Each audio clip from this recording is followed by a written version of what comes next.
ప్రజాపాలన పేరు మీద అధికారంలోకి వచ్చినటువంటి కాంగ్రెస్ ప్రభుత్వం అడుగడుగున ప్రజలను నిర్లక్ష్యం చేస్తుంది, రైతులను అయితే అన్ని విధాలుగా మోసం చేస్తుంది. వాస్తవానికి కేసీఆర్ హయాంలో గత 7-8 సంవత్సరాల క్రితం నిర్మించిన మల్లన్న సాగర్ ప్రాజెక్టు కావచ్చు, కాలువలు కావచ్చు, నిర్మించి ఆనాడే 5 సంవత్సరాల నుంచి సకాలంగా నీళ్లు విడుదల చేస్తున్న సందర్భంలో కాంగ్రెస్ ప్రభుత్వం రైతులను పట్టించుకోలేదు. వాస్తవానికి యాసంగి రాగానే ఎదురు చూడాలి, కాలువలు ఎప్పుడు ఇడిపిస్తారా, చెరువులు ఎప్పుడు నింపుతారా, కుడిల వాళ్ళు నీళ్ళు ఎప్పుడు ఇడుస్తారా, ఒక విధానం లేదు, ఒక పద్ధతి లేదు. రాజకీయాలు చేయడం ఎక్కువ ఉంది తప్పిస్తే రైతు కోసం పట్టించుకునేది లేదు. కేసీఆర్ గారి హయాంలో ఈ ప్రాజెక్టులో నీళ్లు విడిచే ముందు ఈ కాలువలో తుంగ కానీ లేకపోతే పూడిక కానీ తొలగించిన తర్వాతనే దాని యొక్క పద్ధతి ప్రకారం నీళ్లు విడుదల చేదురు. ఈ సంవత్సరం ఏం చేసారు, ఆగమాగంలా రాత్రి 4 గంటలకు ప్రోగ్రాం పెట్టి తర్వాత మంత్రి పర్యటన రద్దయిన తర్వాత కూడా మేఘాల మీద అధికారులతో నీళ్ళు విడుదల చేసిర్రు. మరి నీళ్ళు విడుదల చేసినప్పుడు మరి కాలువ పరిస్థితి ఏంది, మరి ముందు నీళ్ళు వెళ్తున్నాయా అనే పర్యవేక్షణ కూడా లేదు. నీళ్ళు విడుదల చేసి ఇష్టరీతిగా వెళ్ళిపోయారు. ఇక్కడ ఈ ఎల్లారెడ్డిపేట శివారులో, మాసరపల్లి శివారులో కాలం మీద నుంచి పొరిపోయిన నీళ్ళు వాస్తవానికి పెద్ద ఎత్తున నీళ్ళు విడుదల చేయడంతో కార్మికులు పొరిగిపోయి కట్ట తెగిపోయిన సందర్భంలో చాలామంది రైతులకు సంబంధించిన పొలాలు నష్టమైపోయినాయి. ఇటీవలనే కష్టపడి వాళ్ళు నాటేసిన పొలాలు కూడా ఆగమైపోయినాయి. ఇప్పటికైనా ప్రభుత్వం కళ్ళు తెరవాలి, పట్టించుకోవాలి. కేసీఆర్ గారు ఏదైతే 3.5 సంవత్సరాలలో ఈ మల్లన్న సాగర్ ప్రాజెక్టు నిర్మించారు, కొండపోచమ్మ రంగనాయ సాగర్ ప్రాజెక్టు నిర్మించారు, కాళేశ్వరం నుంచి నీళ్లు తీసుకొచ్చారు, ప్రధాన కాలువలు ఏర్పాటు చేసారు.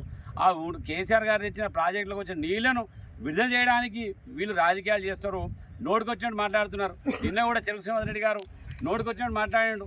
ఆ మాటలు మీకే వర్తిస్తాయి, మాకు సంబంధం లేదని కూడా తెలియజేస్తున్నాం. మాటలు మాట్లాడడం కాదు, మీకు రైతుల మీద చిత్తశుద్ధి ఉంటే ఫస్ట్ మన ఎమ్మెల్యే గారు డిమాండ్ చేసినట్టు దుబ్బాక నియోజకవర్గంలో ఉపకాలువలు పూర్తి చేయండి, అలాగే మన ఇరుకోడుకు సంబంధించిన లిఫ్ట్ ఇరిగేషన్ సంబంధించిన ఆ పనులు పూర్తి చేయండి, నీరు విడుదల చేసే ప్రయత్నం చేయండి, రైతులకు ఈ సమయంలో ఇచ్చే రైతు బంధు ఇచ్చే విధంగా చేయండి. ఇచ్చిన హామీలు పక్కకు పెట్టి ఇష్టారీతిగా మాట్లాడడము, రాజకీయ విమర్శలు చేయడం మీకు పరిపాటి అయిపోయింది. ఇప్పటికైనా ప్రభుత్వం స్పందించాలి, కాలువను బాగు చేయాలి, ఈ తెగిపోయిన కాలువను పునరుద్ధరించాలి, నష్టపోయిన రైతులకు వెంటనే పరిహారం అందించాలి. అలాగే దుబ్బాక నియోజకవర్గంలో ఎమ్మెల్యే గారు డిమాండ్ చేసినట్టు ఉపకాలువను వెంటనే నిర్మించి రైతులకు సాగునీరు అందించే ప్రయత్నం చేయాలని చెప్పి మేము డిమాండ్ చేస్తున్నాం. ఈరోజు పెద్దమాసన్పల్లి గ్రామంలో దాదాపు 20 ఎకరాల భూమి నష్టం చేకూరడం జరిగింది.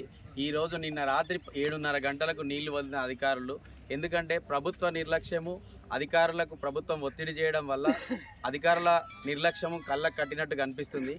పూడికతీత కార్యక్రమం మొదలు పెట్టకముందే మా రైతులను కనీసం ఒక 5 రోజుల ముందు అవగాహన కల్పించి మేము నీళ్ళు వదులుతున్నాము, ఒక సేఫ్టీ మెజర్స్ లేవు, ఆ కాలువలో బర్రెలను కట్టేసుకుని ఉన్నారు, ఇన్ని రోజులు రైతులు ఆ గడ్డి పూడ్చుకొని పోయింది, కనీసం అవగాహన కల్పించకుండా రాత్రి వేళలో నీళ్లు వదలడం జరిగింది.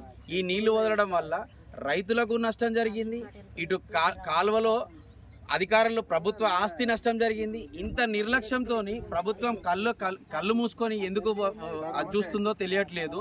దీనిలో 2 ముఖ్య అంశాలు ఏంటంటే, పెద్దమాసాన్పల్లి గ్రామానికి ఒక్క మల్లన్న సాగర్ పక్కనే ఉన్న నీళ్లు రాలేదు.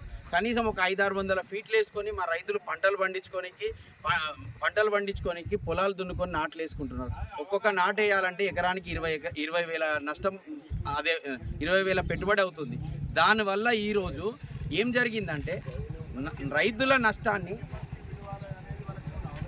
రైతులకు ఈరోజు చాలా నష్టం జరిగింది. వెంటనే నష్టపరిహారం ప్రభుత్వం చెల్లించి మా రైతులను తొందరగా ఆదుకోవాలని కోరుతూ, ఇంకొక విషయం ఏంటంటే వెంటనే ఈ లిఫ్ట్ ఇరిగేషన్ ప్రాజెక్టు మా ఊరికి కూడా పైప్ లైన్లు కంప్లీట్ అయినాయి, మోటార్లు పెట్టి లిఫ్ట్ ఇరిగేషన్ ప్రాజెక్టును కూడా స్టార్ట్ చేయాలని ప్రభుత్వాన్ని కోరుతున్నాం.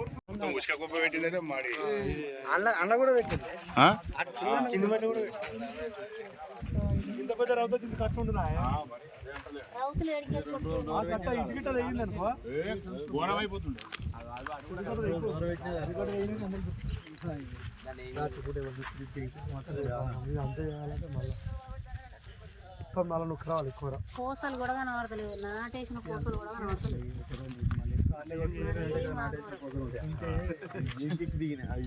స్టేజ్కి వచ్చింది కదా, ఇప్పుడు కూడా ఇప్పుడు వాళ్ళకి ఆయన రాత్రి ఆయన అది కూడా గుర్తుంది. నష్టమే అటలేదు అవుతుంది గవర్నమెంట్. ఇంకేం నాటేస్తుంది, ఇది కూడా నీదేనమ్మా.